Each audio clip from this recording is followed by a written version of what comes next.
Je vous salue.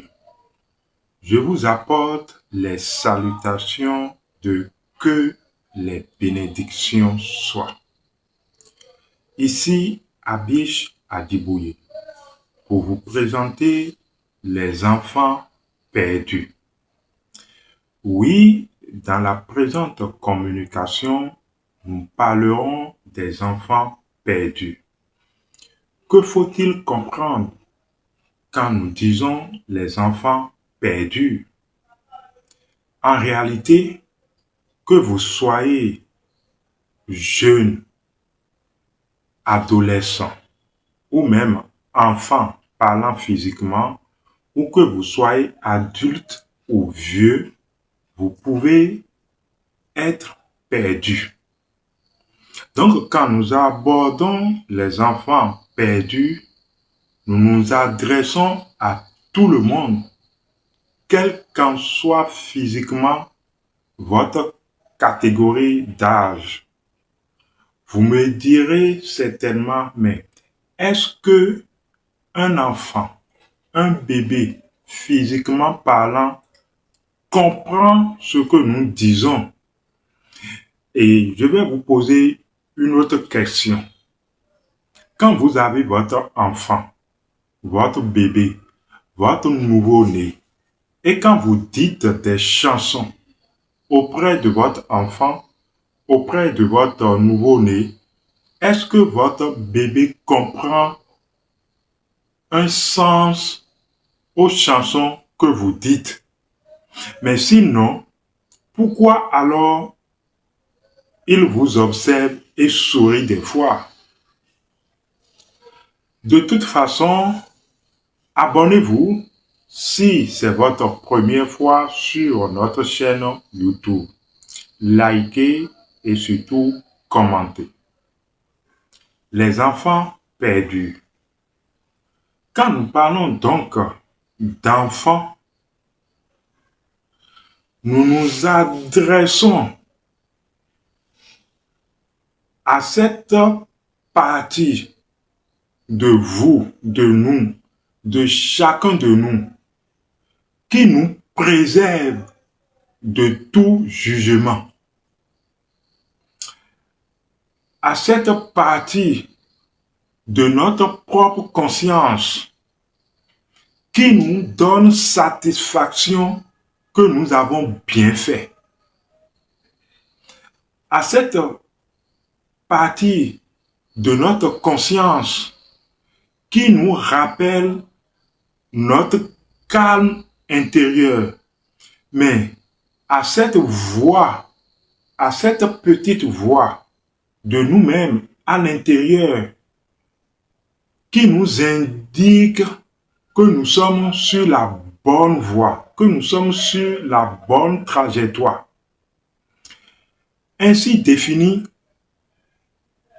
ou ainsi décrit, voilà, vous voyez que quand nous parlons de l'enfant, il ne s'agit pas physiquement d'un enfant, mais il s'agit de valeur, de cette valeur qui nous fait nous sentir nous-mêmes dignes de nous-mêmes, de cette valeur qui permet à ce que nous pouvons nous regarder nous-mêmes dans un miroir avec la satisfaction intérieure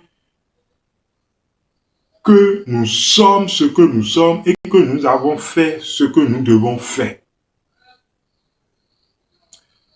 Vu ainsi également, il s'agit alors de se creuser de notre conscience qui nous innocente et qui nous fait nous retrouver de joie et de sourire, de fierté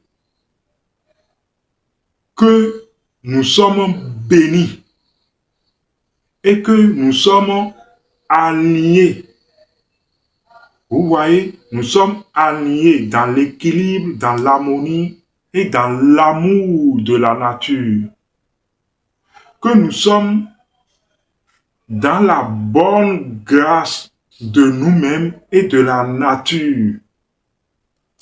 Toujours en parlant de l'enfance ou de l'enfant tel que dirait l'autre, laissez venir à moi les petits enfants. Donc, en abordant l'enfant dans ce sens, vous êtes en train de percevoir que vous pouvez vous perdre en tant qu'enfant.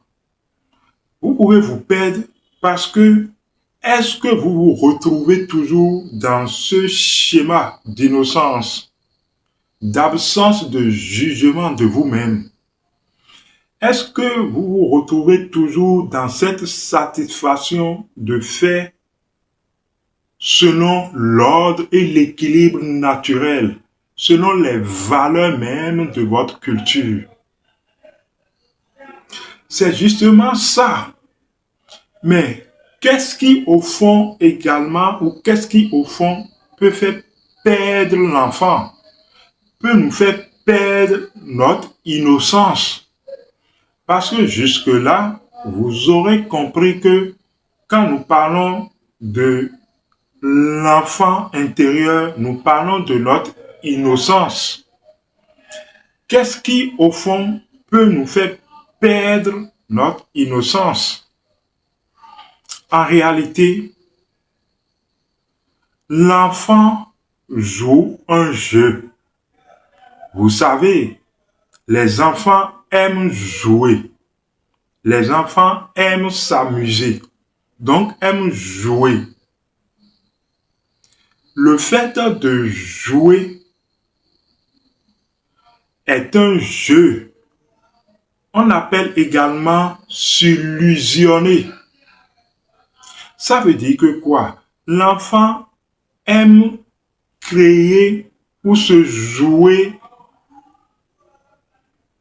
de l'imagination des choses. Donc l'enfant aime s'illusionner. L'illusion de l'enfant, le jeu de l'enfant est très important. Mais il y a un piège. Le piège de s'illusionner ou de jouer, c'est quand vous arrivez, quand l'enfant vient à prendre son jeu comme dur, comme réalité. Si l'enfant prend un jeu comme dur, comme réalité, l'enfant est en train de se perdre. Est-ce que vous comprenez? Sinon, nous allons expliquer encore autrement. Imaginez que vous vous mettez à jouer à un jeu de cache-cache avec une partie adverse ou avec un ami. Tellement que l'ami, dans ce jeu de cache-cache auquel vous jouez, l'ami sait tellement bien se cacher de vous que finalement, l'ami remporte ce jeu sur vous. Mais vous oubliez ou vous avez oublié que c'est un jeu. Vous avez tellement oublié que c'est un jeu que vous vous mettez à pleurer et que vous vous mettez à médire et à vouloir du mal à votre ami. Alors qu'au début, ce n'est qu'un jeu. Dès que vous vous mettez dans cette posture d'avoir oublié que c'est un jeu au point de vouloir du mal à votre ami, vous vous êtes perdu dans le jeu. Vous avez oublié que c'est un jeu. Vous avez perdu la mémoire de ce que c'est qu'un jeu et de qui vous êtes. C'est ce qui arrive aux gens dans cette existence d'illusion. Cette existence est une illusion.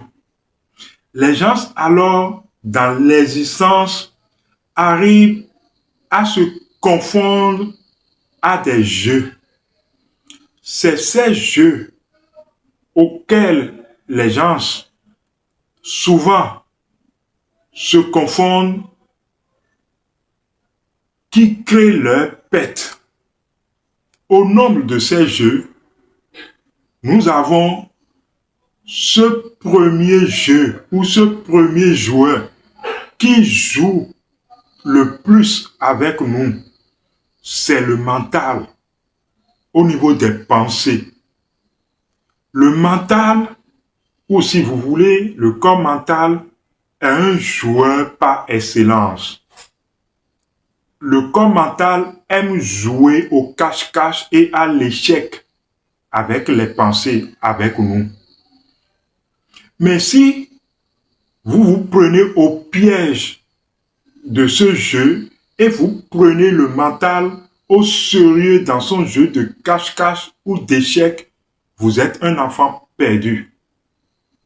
Vieux, adolescent, jeune ou personne de tout âge, si vous jouez au jeu d'échec avec le mental, si vous jouez à un jeu avec votre mental, avec les pensées, qui vous fait croire des choses, des pièges, qui vous tendent des pièges tout au long de ce jeu, et vous prenez ce jeu de mental comme vrai, vous êtes pris au piège, vous serez perdu en tant qu'enfant.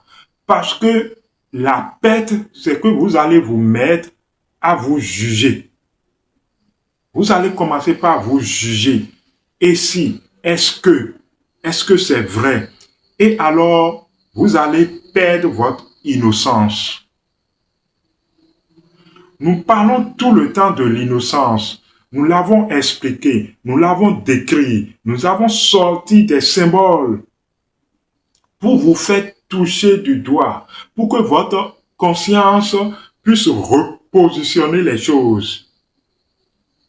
Mais en réalité, je vais le dire autrement, c'est quoi l'innocence? L'innocence, c'est ce mécanisme naturel ou c'est ce mécanisme de la conscience qui nous permet de nous reconnecter à notre source, qui nous permet alors de retrouver notre source en tant qu'enfant de la source. Vous voyez? Donc, l'innocence nous reconnaît à notre source.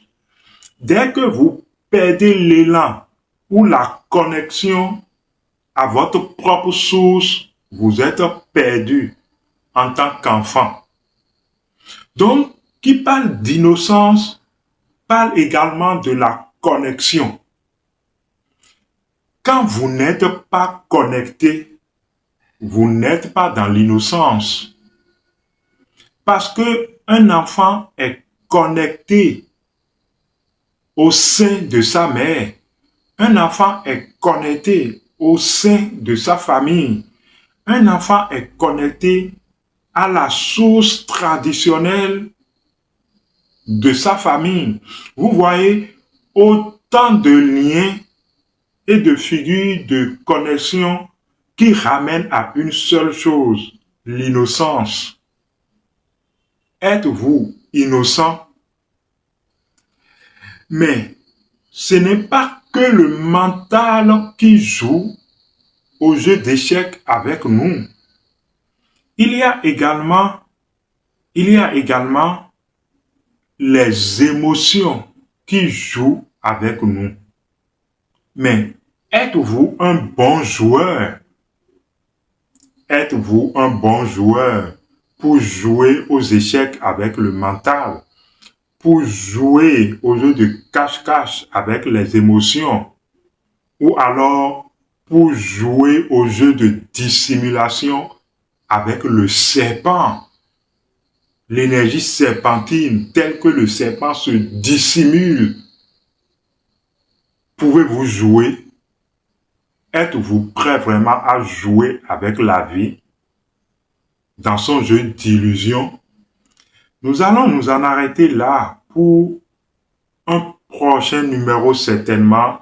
Abish Adiboye, à la prochaine.